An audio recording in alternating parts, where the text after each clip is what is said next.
Hey, good morning, y'all. I want to share a brand new song with you this morning that I just wrote a couple of weeks ago. But I do want to say this song is called Honest Lament, and it is just that. It's very honest. It's true to how I was feeling, and it's a lament and just a crying out to God, just kind of bearing my heart with some of the stuff that I've been struggling with here the last couple of weeks. And so before I share that song, I want to share something that encouraged me this week, and have shared with a couple of others who have just been having a hard time in life right now. And I was reading in First Samuel chapter 1, and if you're familiar with that, it's the story of Hannah and her praying for a child. So Hannah's one of two wives of this dude named Elkanah, and Hannah cannot have kids, but her rival wife Peninnah is able to have kids, and so she continually taunts Hannah and provokes her to anger, because she's constantly putting in her face that I'm able to have kids and you're not. And culturally of the day, if you were a woman who was not able to bear children, you were seen as shamed. You were definitely second class. And so it says in chapter 1 that they would often go to the temple, and year after year Hannah would go before the Lord praying in despair that God would enable her to have a child. And continually, over and over, year after year, she got silence from heaven. And this particular time, she's at the temple, she's praying silently, but it says her lips are moving. And Eli, the priest, comes by and sees her lips moving, but not hearing any words, and he assumes she's drunk. And he tells her, "Hey, what are you doing? Take your wine and get out of here." And in verse 15 of chapter 1 is what I want to read. I want to read a few of these verses here. But Eli tells Hannah to leave, and this is what Hannah says. "No, my lord," Hannah replied. "I am a woman with a broken heart. I haven't had any wine or beer. I've been pouring out my heart before the Lord. Don't think of me as a wicked woman. I've been praying from the depth of my anguish and resentment." Eli responded, "Go in peace, and may the God of Israel grant the request you made of him." "May your servant find favor with you," she replied. Then Hannah went on her way. She ate and no longer looked despondent. She had been in such despair and just longing and praying. It says she didn't eat anymore. And so when she leaves there, she's no longer despondent, and she's eating again.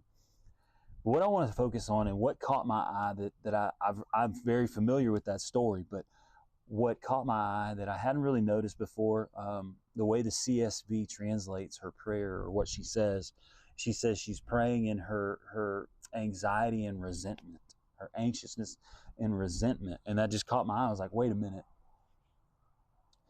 She's praying to the Lord with resentment? And so that made me want to go, all right, I want to go a little bit deeper with this. And so I started looking up the Hebrew, and the word in the Hebrew means wrath or anger. So it's the same word that's used of God when in the Old Testament it talks about the people provoking God's anger or provoking his wrath by worshiping idols. It's the same word.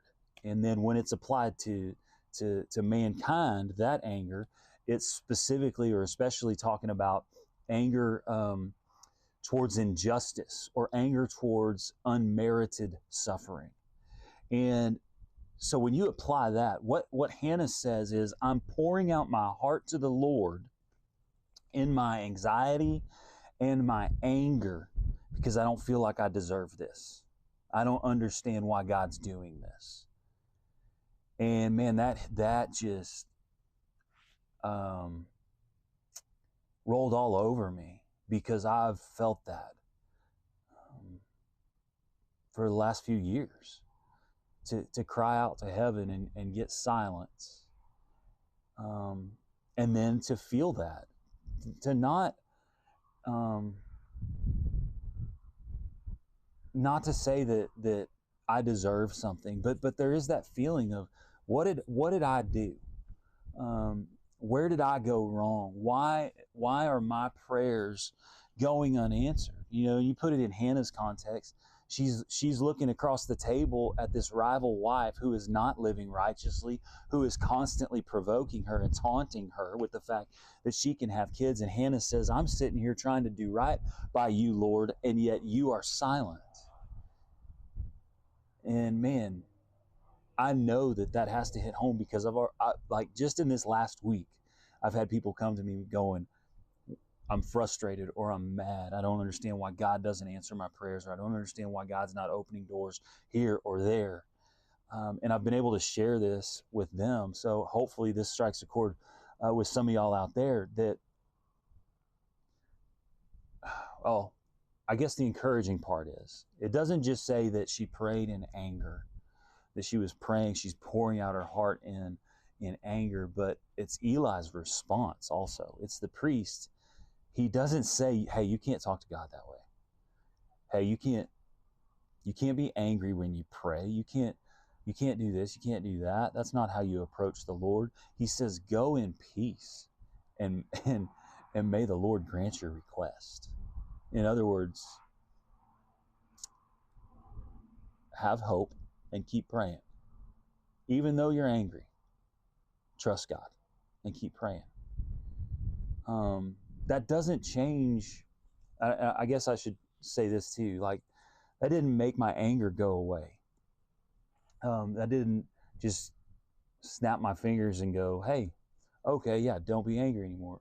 But it reminded me of the truth that what Eli says is go in peace and keep praying and keep asking.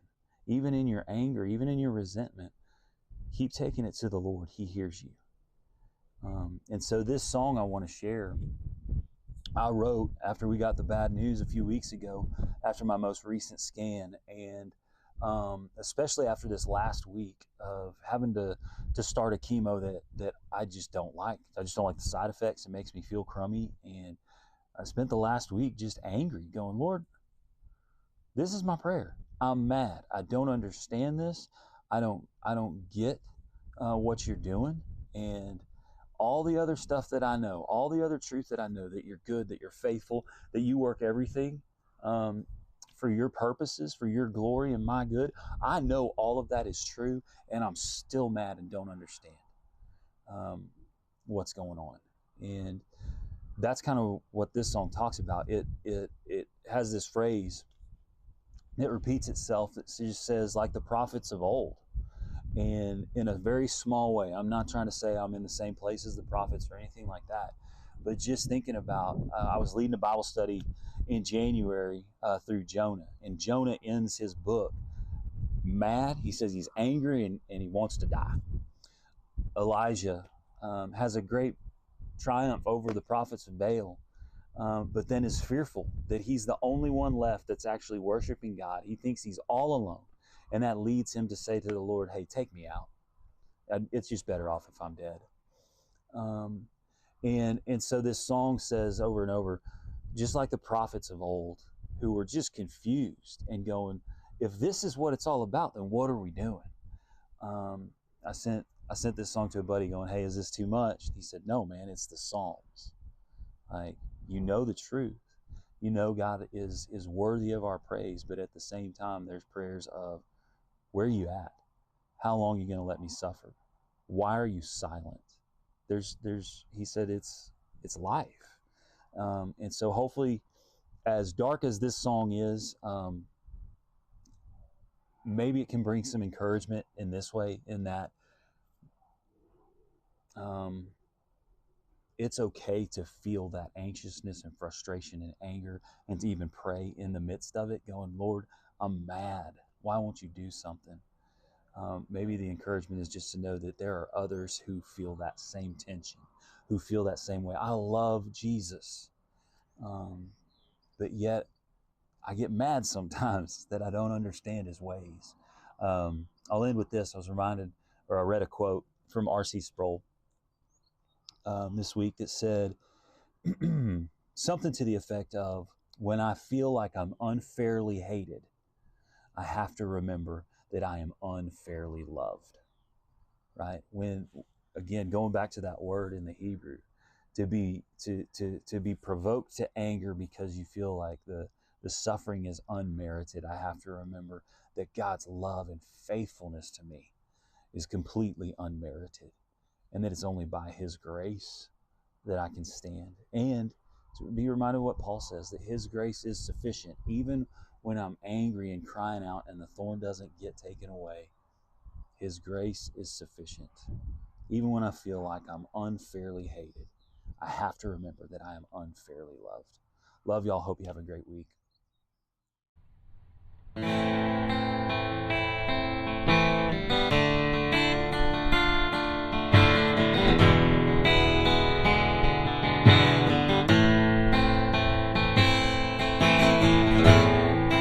My heart wants to know what did I do wrong? I feel left here in the dark. I feel left here all alone. I cry from the pit, but only silence answers back. My tears bring the flood, and that sorrow drowns my lungs. This Sheol is ahead, where wormwood is my bread, and like the prophets of old, I regret I was ever born.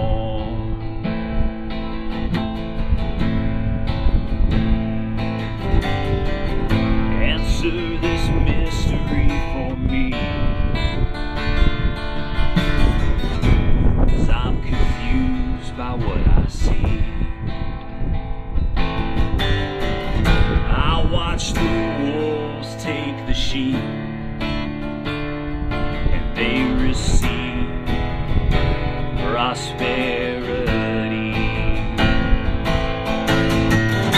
while I observe my babies mourn. The wife of my youth is a puddle on the floor, and like the prophets of old, I wonder why I was ever born.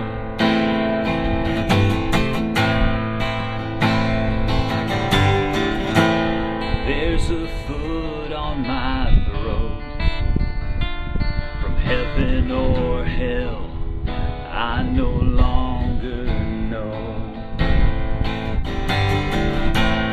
Hemmed in by these walls, and my prayers are heavy as the stones. Lord, this ambush seems so cruel.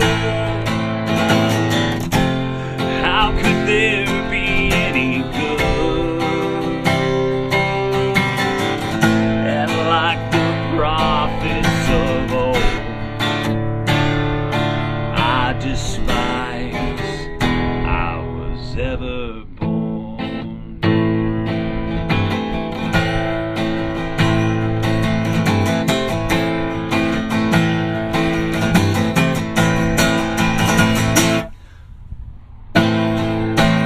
Lord, will you remember me if I've been banished as your enemy? I look in